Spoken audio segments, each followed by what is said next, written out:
time now to hear an emotional story about a man, Ian McIndoe, who is an enormous part of the Richmond Football Club, a part of its family, and he's had a very hard time of late. It's almost that his body's shutting down and not letting him do the things that he has always wanted to and loved doing. It's called MSA. It's very rare. There's only 2,000 people in Australia have it, but it looks like Parkinson's when it's uncontrolled.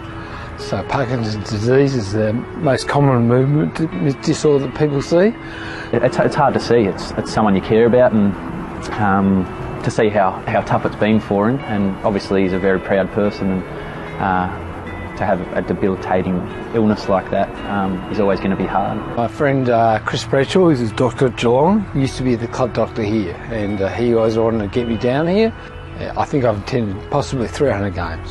It can be really tough being in rehab at times, so he was always really good to be around. He was good fun, and always went above and beyond in terms of the rehab process and looking for ways to get me back on the track. I've always been a big believer that good people breeds a good culture, and I think he's certainly one of those guys that's sort of helped create the culture that we have now. The club's been very supportive, and from day one they always said, well, how can we help you? We also had our dinner the other night that we raised, I think it was about $50,000. So it was great for him just to see so many people there. I think it's the most people we've ever had upstairs. He's got the donation from the club. He's also become a life member, which is a huge one for us. And yeah, we're just going to give him a heads up and a helping hand wherever we can. You know, as I say, it's football clubs are great places, how they look after their own and all that. But yeah, they've been fantastic for me and my family. He's outstanding. Like he was, as Jacky said, he became rapidly known as a very good shoulder physiotherapist and worked with swimming and baseball, and had a very intelligent and very organised approach to shoulder rehab, which is really cool. No, I really did look up to him then. He was a quality practitioner. I was really very keen to maintain Ian's involvement in the clinic, as long as he felt he could.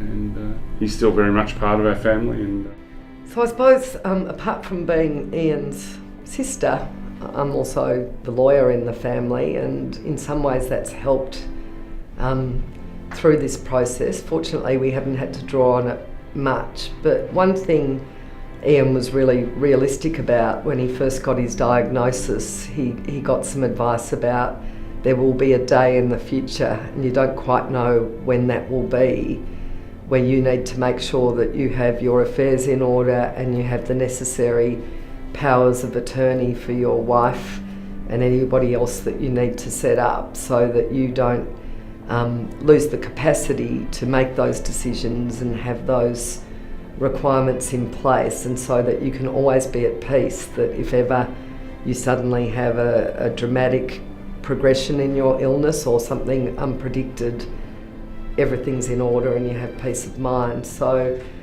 we got together and made all of those arrangements with Jacky a number of years ago now, and I'm glad we did it all then, because at that time Ian was barely showing the symptoms of his illness, and it was an easy conversation to have and plan and organise, and we don't feel like we're needing to do those things urgently now. I think hopefully Jacky feels comfortable, and Ian, most importantly, feels comfortable that he doesn't need to worry about those things.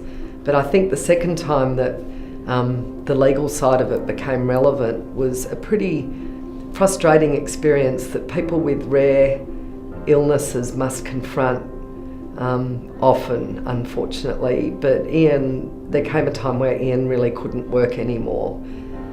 His physical the impacts physically on him of his disease were making it very difficult for him to work as a physiotherapist anymore. Balance in particular made things difficult, and Ian needed to claim his income protection insurance, which fortunately he had, but it was rejected. His claim was rejected, and it became very apparent that the reason his claim was rejected was because multiple systems atrophy was not an illness that was well known. It wasn't an illness, therefore, that was specified on the usual insurance policies under the category of illness that would qualify to claim on your income protection insurance. So other illnesses such as Parkinson's disease, MS, MND and other neurological diseases were all on that list, but there was no MSA. And as a result, the insurers said, well, it's not there, so no cover. Understandably, that was not something that we could just leave and accept, and Ian enlisted my help on that, and one of my fantastic work colleagues, a retired partner and still consultant to the firm, Pat McCabe, came to the rescue. Patrick got involved and had a look at this and took it on.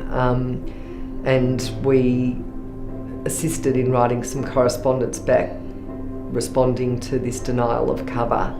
And it became apparent that the insurance company's doctors weren't familiar with this illness and had done Dr. Google and formed the view that the reason for this illness was self-imposed, usually as a result of drug abuse, and that was a very, very devastating and difficult response for Ian to receive. Multiple system atrophy isn't a famous disease. It doesn't attract much recognition from the lay community, from insurers, from community or governmental resources. At the moment, they're not recognised within health.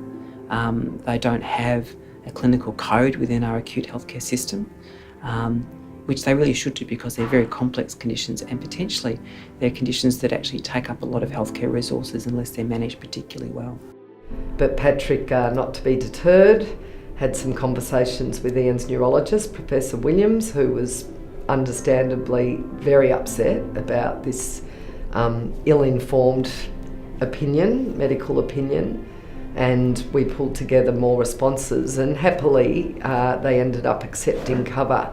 But you do wonder what it must be like for people that don't have access to help, as Ian did through me and for me in turn through Patrick, to battle and take on some of these decisions where somebody might have had to take that to court and not been able to afford to do so. But I think it just reveals again the particular challenges for people suffering from illnesses which aren't well known and are rare.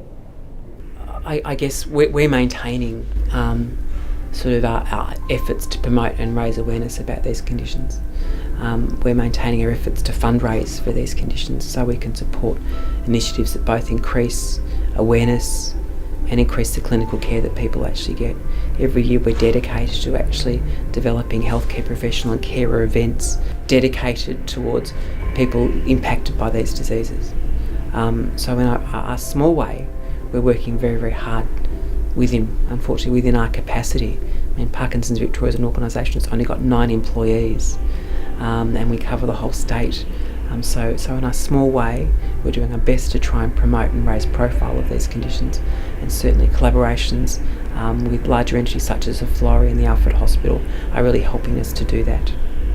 There's no doubt that there's a lot of research in the area of neurodegeneration, and to a large extent the progress made in Parkinson's disease and Alzheimer's disease will be relevant for considering disease-modifying therapy in MSA.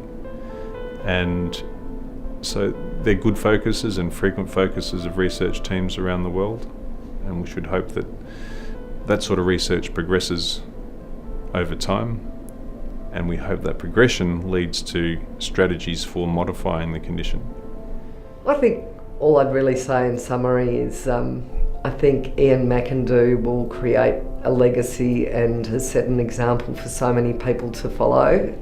I think what he's doing to teach not only the profession but many around him about this disease and how one can continue to forge on and take each step as it comes is an example and